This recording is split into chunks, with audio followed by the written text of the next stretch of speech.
It's every country, every level of society is suffering from this. So it is something that some of us may have experienced, somebody close to us that has committed suicide, or we know of someone. So it's something that has somehow touched most of our lives. So it is very easy to ignore it, to be indifferent, as the text said. It's very easy to pretend that we don't see it. However, as we are going to see today, there are people around us who are showing signs, right? There are some groups that are at a higher risk. So the more we open our eyes, the more we can help. So throughout the day, what we're going to see is,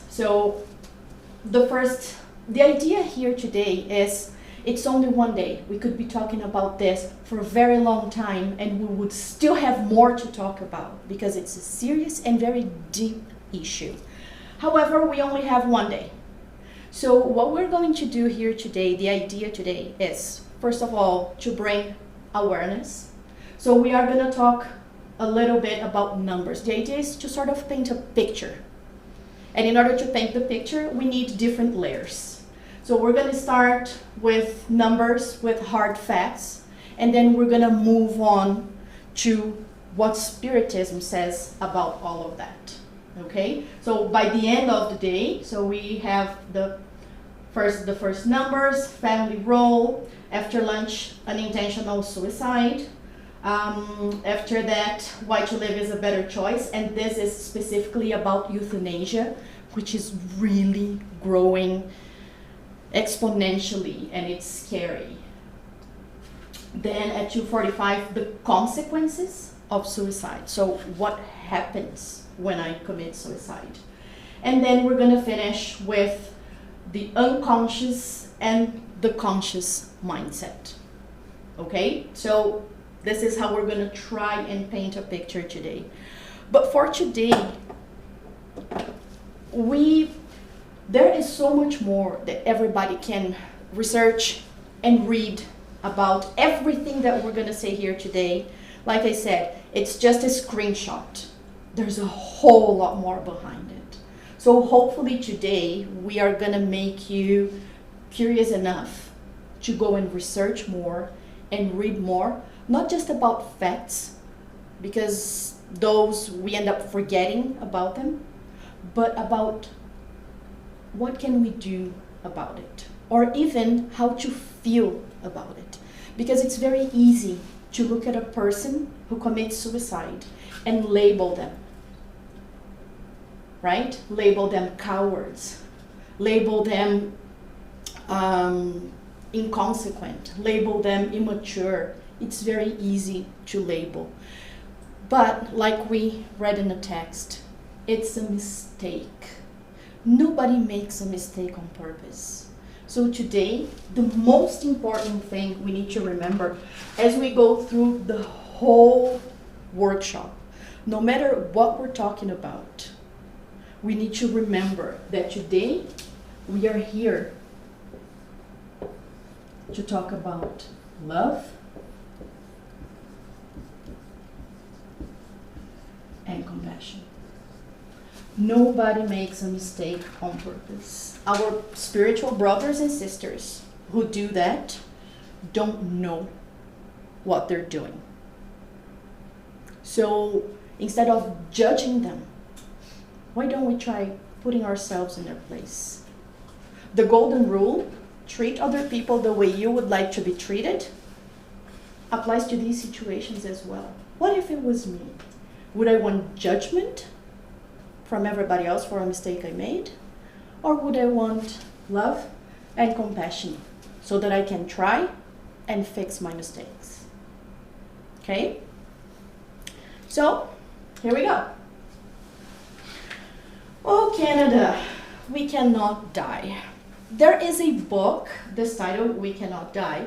There is a book actually, and we're gonna see the name of the person who wrote the book. It's not a spiritist book, it's a scientific book called We Cannot Die. So it's not coming from a religious point of view, it's not coming from a spiritist, it's coming from a scientist. And we're gonna talk about it towards the end. So, there. Oh, no, that. Birth is not a beginning, death is not an end. Zhengzhu. Zhengzhu was a Chinese philosopher who lived about 400 years before Jesus. So this knowledge that our incarnation here on earth is not a single life that we live has been with us since a very long time ago. So understanding that our birth here is not the beginning, it's not the first time we've been here, and our death is not what's going to end everything. It's not going to end our happiness, and it's not going to end our suffering. The word suicide. So it comes from Latin, and it's made of sui, which means of oneself, and side, which is the act of killing. So killing oneself. And then if you read, I didn't read from other countries, but United States and Canada mainly. I found a lot of stuff in Canada, because Canada has a lot of resources, right? Suicide prevention centers, hotlines, services specifically for youth. Like, there is a whole lot of help if anybody wants to reach out. However, when you start reading, when you go on those websites and you start reading about it, nowadays there's a tendency that people say you should not use the word commit, because that's the same word you use for a crime. So you will see that a whole lot of people nowadays, if you pay attention to Canadians, a lot of them do not say commit suicide, they say die by suicide. Or they say that the person killed him or herself. However,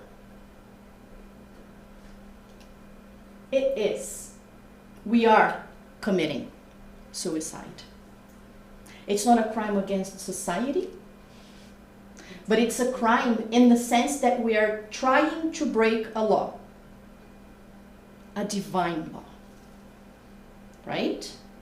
So personally, I choose to continue saying commit because of this knowledge that I have, that it is breaking a divine law.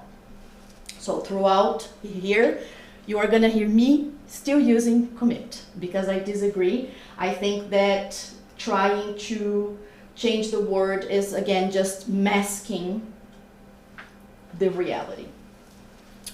But what kind of numbers are we talking about when we talk about suicide? How big of a deal is it? So we're gonna start with the world, and then we're gonna narrow down to Canada.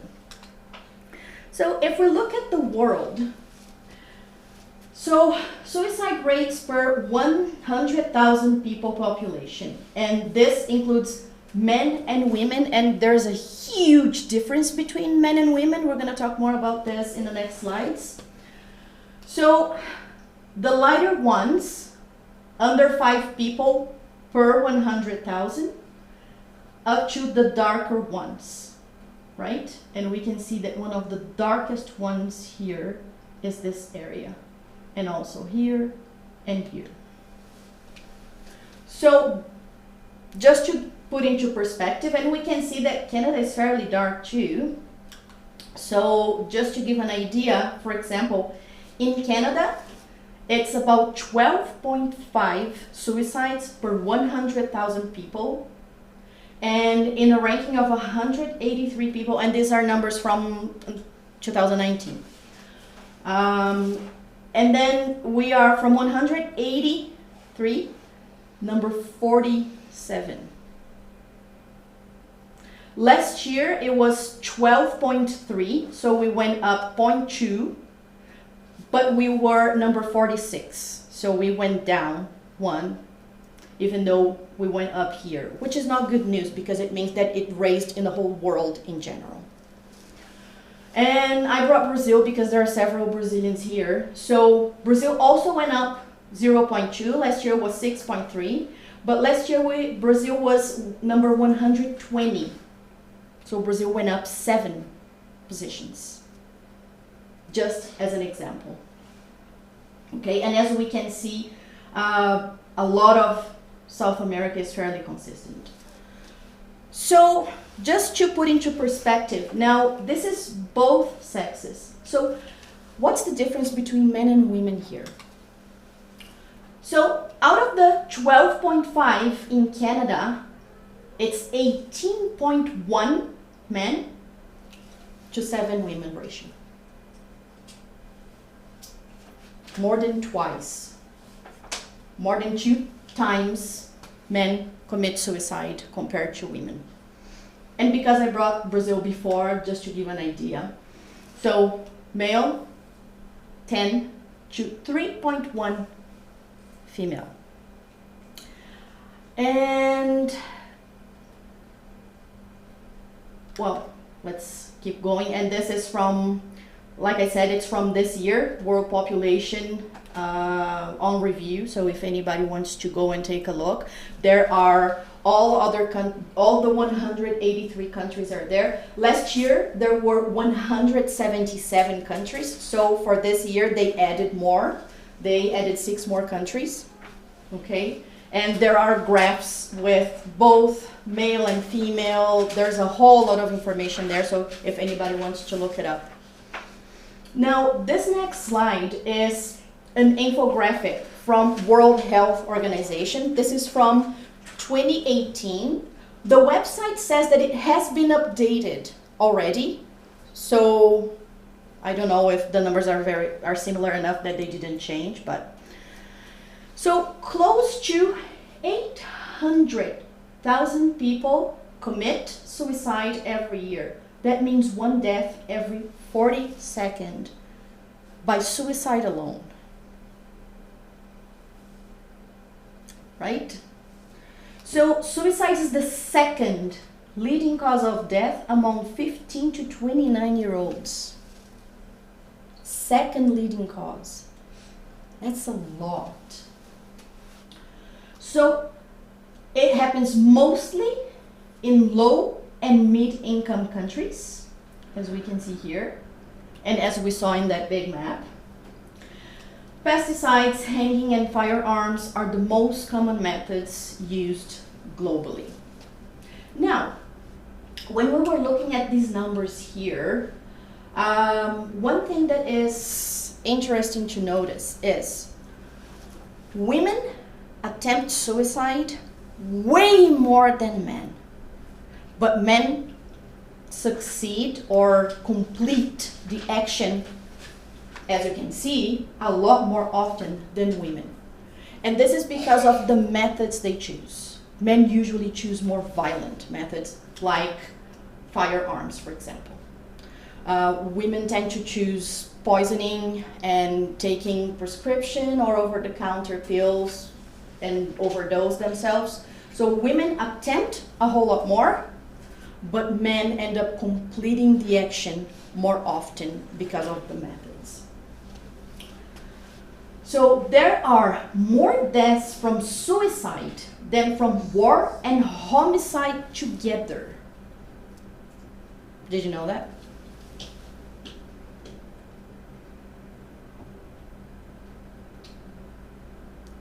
So, and then if we go, where's the next one? Oh, no, that's Canada again.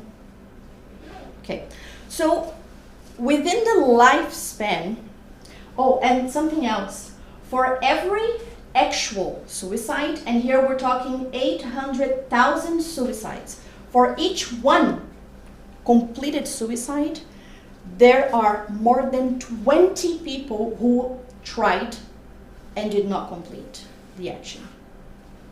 So this times 20 is how many people attempt. And the numbers are not precise because not everybody reports a suicide attempt. And something else, all of these numbers here, they are not precise either, because a lot of deaths that are considered accidental were actually suicide, but they're not reported as suicide. So these numbers are actually higher than what we see here, unfortunately. Okay, so now back to Canada. So in Canada, and this is also the Canada government website also says it was updated this year, but it has the same number as last year, and this is from 2016. So there hasn't been an update since 2016. So in Canada, suicide is the 9th leading cause of death after cancer, heart disease, stroke, respiratory disease, unintentional injuries or accidents, diabetes, Alzheimer's disease, and influenza. So suicide is the 9th leading cause. And out of the 4,000 deaths by suicide per year, 90% of the people who committed suicide had some kind of mental issue or problem. And there's also a stigma around this mental issue, mental problem, right? Sometimes we forget that, for example, depression falls into this. So again, let's try and remember, we are not here to judge. We are here to understand, okay? So an average of 10 people die by, like I told you, they are not using the word commit, die by suicide each day in Canada. It might not seem a lot, but if we think about the population, it is quite a bit. And again, let's remember that some accidental deaths are also suicides that don't get reported as suicides. Now, throughout the lifespan, so children and youth, 10 to 19 years old, suicide is the 2nd leading cause of death. So males account for 41% of the 10 to 14-year-old suicides, increasing to 70% between 15 and 19 years old. So 70% of the suicides between 10 and 19, between 15 and 19 are males. And self-harm hospitalization. Self-harm is when you cut yourself or when you attempt a suicide. 72% are girls who end up at a hospital for some kind of self-inflicted injury. Young adults, 20 to 29, also the 2nd leading cause. Males account for 75%, and the hospitalizations, 58% are females. So here we can see that what we talked about, males trying more violent methods, we can see that very clearly here. So they are 78%, and the number of males also grows. From 72% female, it falls down to 58, which means that the other 42 is made up of males, right? Adults, suicide is the 3rd leading cause. Males account for 75 as well, and females 56% self-harm hospitalization. And in adults 45 to 68, it's the 7th leading cause. Males 73, self-harm females 56, which is pretty much the same number from here. And the highest suicide rate across the lifespan is for males between 45 and 59.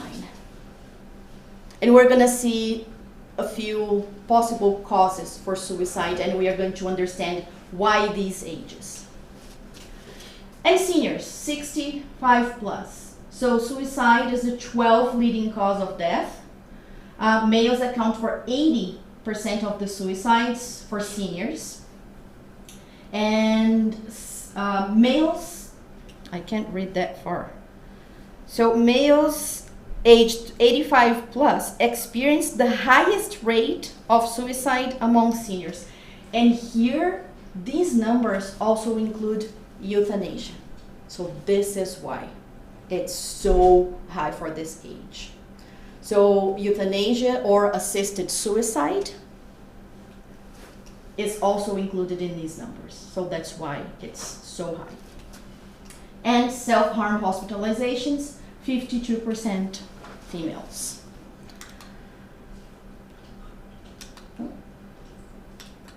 There. What? Where is it? There. So for every one suicide death, there are 5 self-inflicted injury hospitalizations.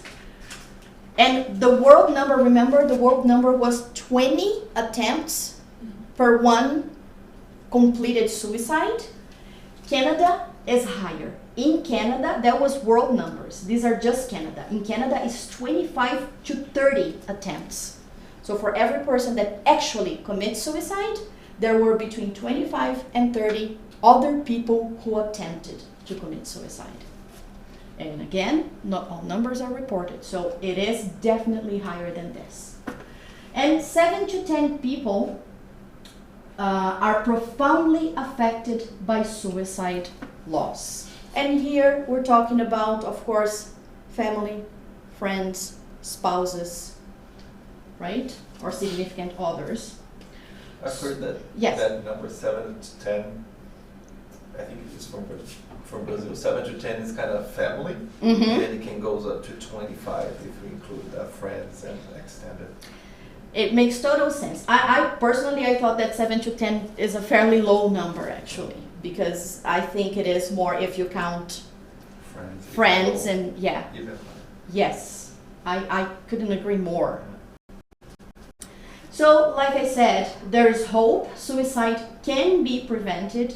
And again, Canada has a lot of resources, centers, hotlines. There's a lot of resources out there for anybody. If we identify, if we recognize the signs in someone, even if they are not spiritists, there is still other kinds of help that we can try and help them get to that source, okay?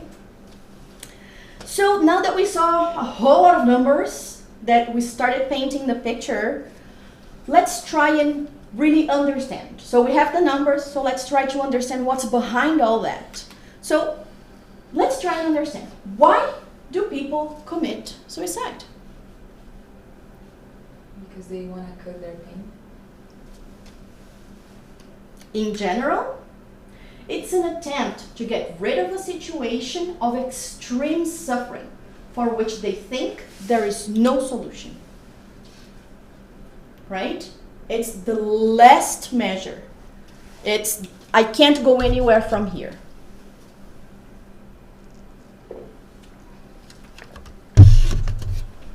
And there are a few others. Because they are in a psychotic state, which includes obsessive induction. So here we are already talking about the spiritual side of things. So a psychotic state can happen just by obsession itself, and it can also be associated with drugs or medicine. Right? The drugs or medicine can induce the psychotic state, and allied or combined to an obsessive induction, lead to a desperate act of suicide. Because they think they are being persecuted with no way out.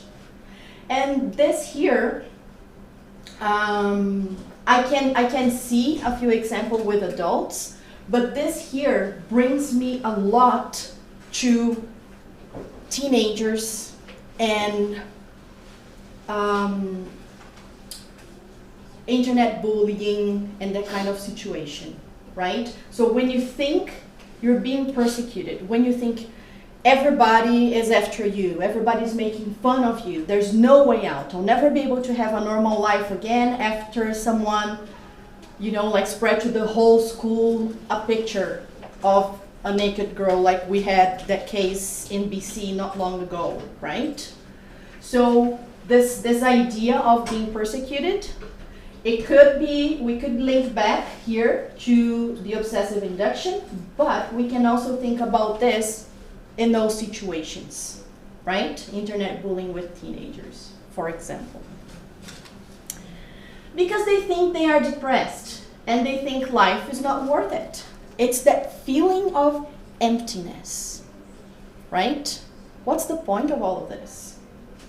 Like I go to work, I come back. No purpose. Yeah, there's no purpose in life, right?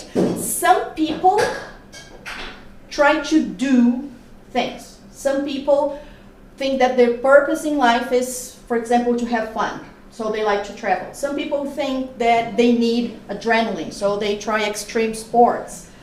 But some people don't even get there and they just think it's not worth it. They have no purpose. Why am I doing all this? What's the point? Because if we don't think about the concept that this is not the first and not the last incarnation, if we think from a point of view that this is it, one life and we're done, right? And you feel empty and you see no purpose, what are you doing here? Right? So that's their train of thought. Because they have a physical, incurable disease and feel hopeless, right? And here, again, this is very deeply connected, for example, to euthanasia, right? I'm gonna die anyway. Why do I have to suffer to the end? Let's finish this as soon as possible, right? Because of boredom and a materialistic conception regarding life. So this also goes back here. So sometimes the person is not depressed, but they're bored with life. Like, this is it? That's all I get? Nothing else? And this one specifically happens more in the higher income countries, of course, right? When you don't have the daily struggle, when you're not trying hard to, you know, stay afloat, and you get bored because you don't understand your purpose in life. If we don't understand our purpose in life, whether we're depressed or bored, we're gonna feel that emptiness because the purpose is what fills the emptiness, right? And if we don't understand, if we're not aware of that purpose, then we feel bored or depressed. So, and we are going to address all of this as the day goes by. So this is just an introduction. The other talks are going to address most of these reasons why people commit suicide. I'm just setting up the stage. So in order to be united to a loved one who disincarnated here is in italics because we just made up the word. There is no adjective, there's only the noun discarnate, which means without a physical body, but there isn't a verb. So we just made up the verb and the adjective because English is very forgiving, so we can make up words. And that's what we did here. So my loved one is gone. Could either be a spouse, a partner, or it could be our child. A mother who can't stand the idea of being separated from her child. And they want to join them again. And they think that suicide is the way to get there faster. So again, an illusion. Because they suffer from a personality disorder, attempting against their own lives in an impulse of anger or to call attention. Right? And the call attention here, many times that's what psychologists say, that are a whole lot of the attempts that don't finish the deed, that don't complete the act of suicide, are the people trying to call attention. So So they're trying, but they're not necessarily trying to die. They're trying to get someone to look at them and see, hey, I'm here. And this list of possible reasons comes from Suicide False Solution from Alírio Cerqueira Filho. We have the book here, Suicide False Solution. We have it in Portuguese. It has been translated and printed in English. Right now we don't have any to sell, but it is available in English as well as in Portuguese. We have it in Portuguese here in the library as well. And there's also, if you go on YouTube and you search Suicide False Solution, there are 12 videos of a little under 1 hour each. No, 16, not 12, right? 16. There are 16 videos of under 1 hour, 50 some minutes each. Okay? And I highly recommend. Personally, I have a preteen and a teen at home, and when you hear stuff like either them saying something like this or mentioning that their friends said something like this, again, we can't ignore it. We can think, oh, it's kid stuff. They're never gonna act on it. However, making ourselves aware, researching and figuring out how we can help them or help them help their friends is very important. So, like I said, the idea here today is maybe to encourage everybody to learn and understand more about the situation. Now, who is most at risk? So let's see who is, let's say, in a group that is closer to something like this. Immigrants, for example. Do you think immigrants would be? Because I think right here, right now, everybody here is an immigrant, right? So do we know how hard it is to leave our own countries and start from scratch? Yes? So do you think immigrants might be? Yeah, absolutely. Suicide rates for the immigrant population are about half those for the Canadian born. Can you imagine why? There's no work. Maybe because we are a little too busy to be bored or depressed. Because we need to get a job, pay the bills, don't want to depend on the government. Need to show our families back home that, hey, it wasn't a mistake, we made it. So maybe that's one reason why. But again, it says about half of Canadian born. However, let's remember, Canadian suicide rate is very high. So yes, immigrants are at risk. Even though less than Canadian born, but yes, it is a group at risk.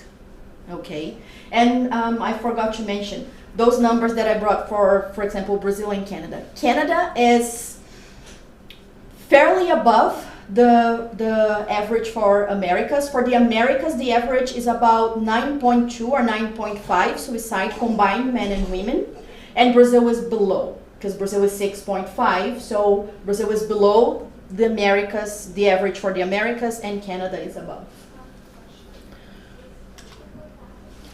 Men over the age of 80 have the highest suicide rate in Canada. And again, Vitor is going to address this issue when he talks about euthanasia or assisted suicide.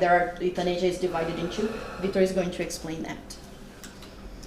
Women between 45 and 49, and more than 90% of suicide victims have a diagnosable psychiatric illness. Remember that infographic that when we saw that out of the 4,000 deaths, 90% of the people were living with some kind of mental issue or disease? So that's exactly this. So 90% would have a diagnosable psychiatric illness, which means that many of them were not diagnosed. Many of them did not look for help and ended up committing suicide. Now, there is one more group that is extremely at risk, extremely, here in Canada. We're talking Canada. And it's the elephant in the room that people don't want to talk about. So, what happens? Why don't we want to talk about? Because it's awkward. So we just avoid. Again, we go back to the judgment, right? So reluctance, denial, ignorance, diversion, and silence. When we see signs and we don't say anything. When we see signs and we don't say anything to the person or to somebody else who can help. When we don't take action. Can you imagine what group is that for Canada?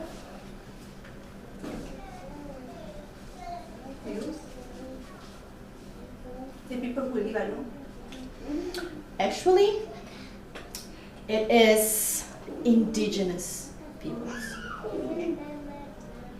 They are the most at-risk group in Canada. So we are going to talk a little bit more about them. So in 2011, there was an article from CTV News that said that the rate of suicide among Aboriginals is twice the national rate. Among women, the rate of suicide for Aboriginal is 3 times the national rate. Among Inuit communities is 6 to 11 times the Canadian average. And according to CTV News in 2016, this is the graph. The blue, First Nations. The yellow, non-Aboriginal. Can we see the difference?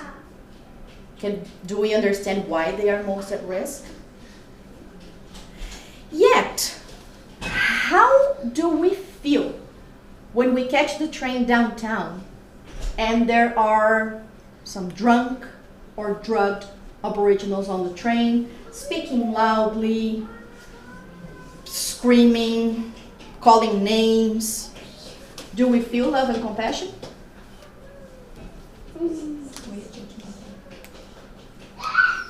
We jump straight to judgment, right? Because we feel uncomfortable. So again, right, the elephant in the room. So it's awkward. We avoid them, right? We get off like on a station and we go to another wagon because we don't want to be close. We just move around. So maybe if we try to understand why that is, it might help us move one step closer to this. So, and again, there's so much material you can read and videos you can watch about this, and I encourage everyone actually to research a bit more. So the effects of colonization and governmental policies of forced assimilation continue to cause accumulative stress and marginalization amongst the indigenous population.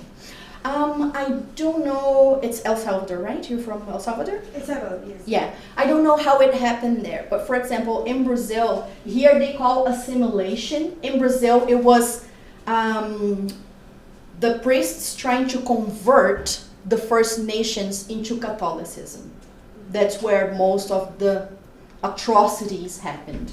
Here in Canada, they call assimilation. So it's not religion related, but it is to make indigenous people assimilate the Western way of life, live as Canadians, deny their language, deny their culture, and become Canadian citizens. So that's what they call assimilation, right? Turning them into Canadians, let's say. So disregarding religion like it happened in South America, but trying to bring them to us because they think they are behind, so they need to speed up to catch up with the Western population. Some of the effects of colonization include residential school experiences, and again, I advise everybody to read on this. It's not for the faint at heart, because in these residential schools, they pretty much removed the kids from the tribes by force. And these residential schools had and still have actually very, very high rates of suicide because there is verbal, mental, physical, and sexual abuse involved here. Forced adoptions and foster care. So again, forcing a child to live with a Canadian or Western family so they can assimilate the culture. Forced relocation from one community to another, and that's also related to land. So they need land to build houses and stuff. So you go from here to there. We don't care if that land was important to you, if there was any significance. You have to go and that's it. Denial of existence as a people. So as in the case of the Métis Nation. Again, they forbid the kids from learning their native language and they can learn only English. They forbid them to have contact with their own culture because of the whole assimilation idea. And this is something that a 16-year-old girl reports. I felt like I had no other option. I felt hopeless. People call us freeloaders because there are some like financial incentives and stuff like that. So people call us freeloaders. They call us dirty Indians. I am judged because of my culture and heritage. Katrina, 16 years old, confessed to a counselor she has already contemplated suicide. Another person. So some tribes have declared emergency due to the suicide epidemic. Among First Nations, they're calling it suicide epidemic. Some youth are committing collective suicide.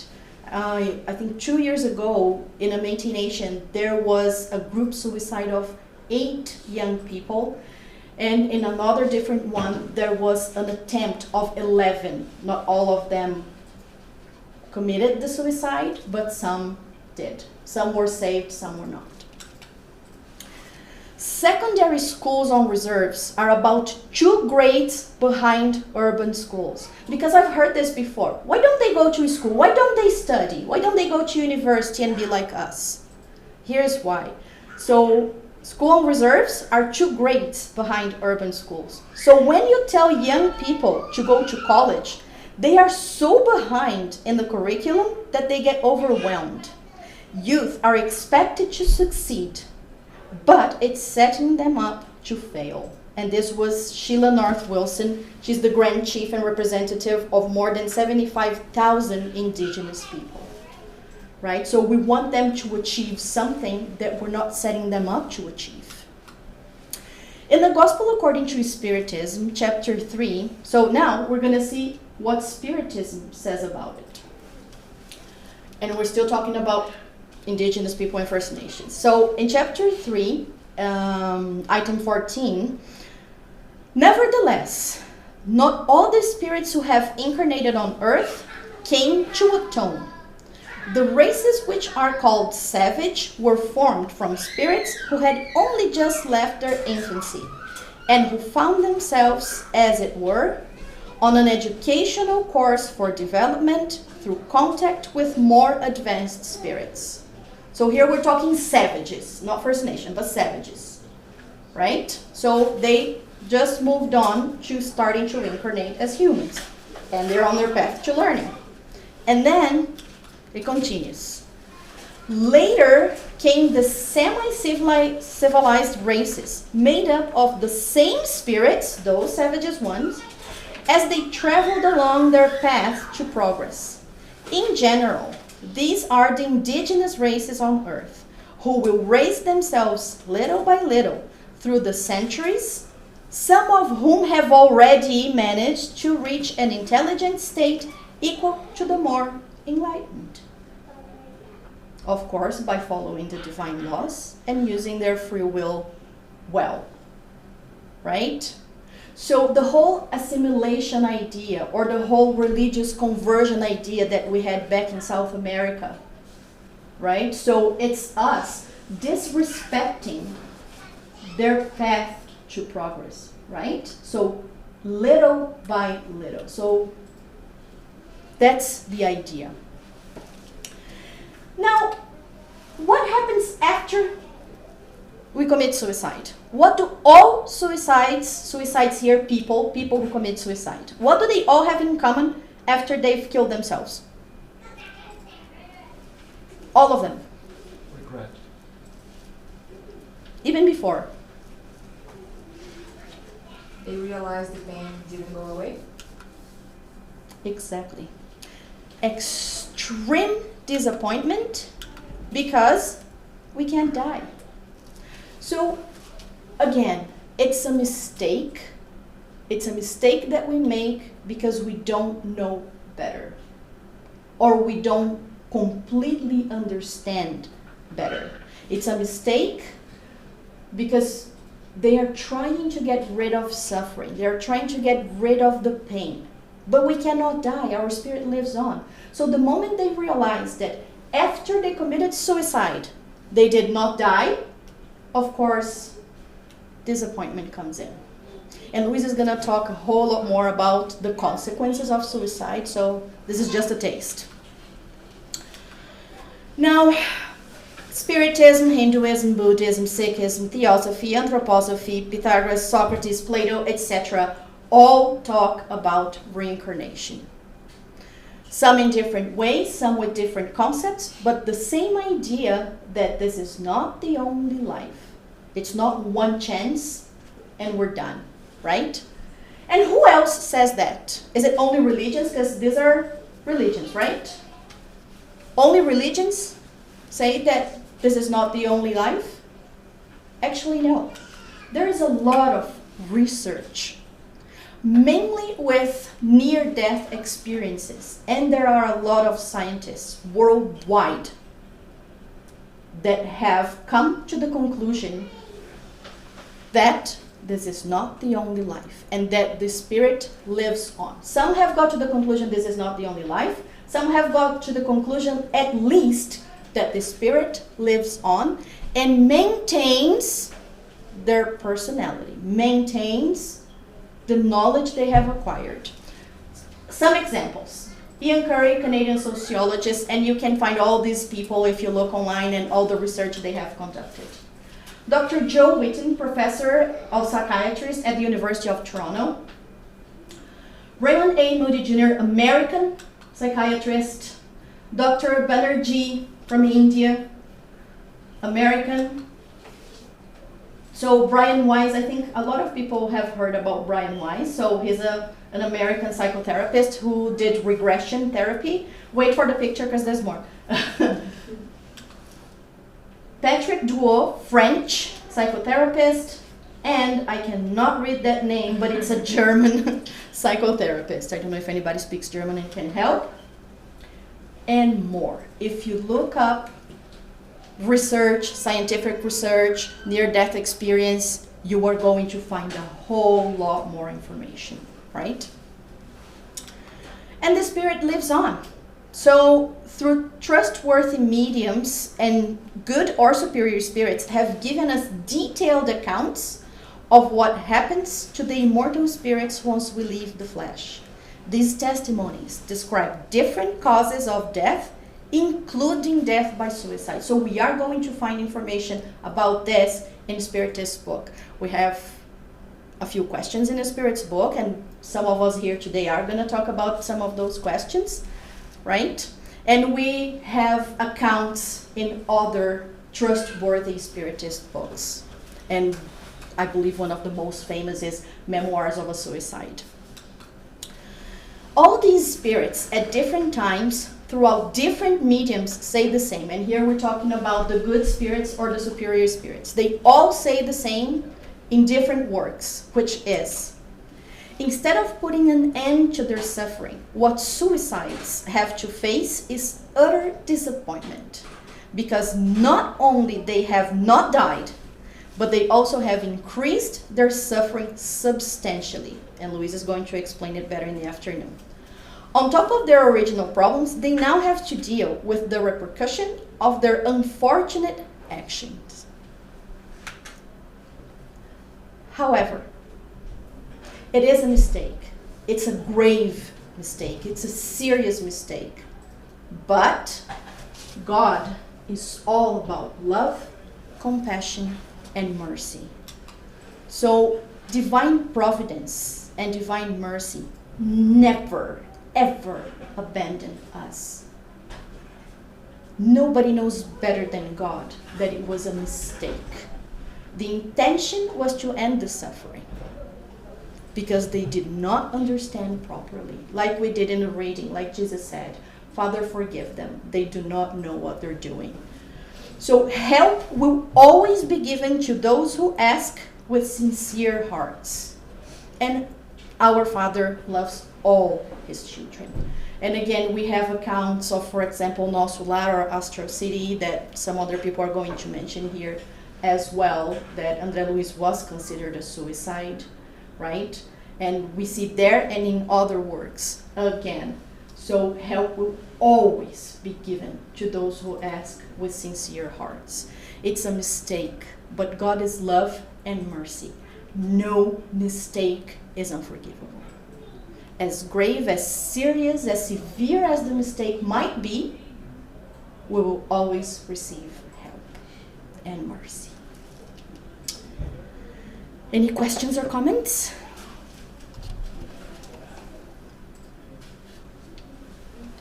So this was more information, and we're going to develop as we move on through the day. Eric? Yes. The next one, now it's 11, so it's the family role. Yep. I believe it's with you. If you're done, I just am. let me know. I am, because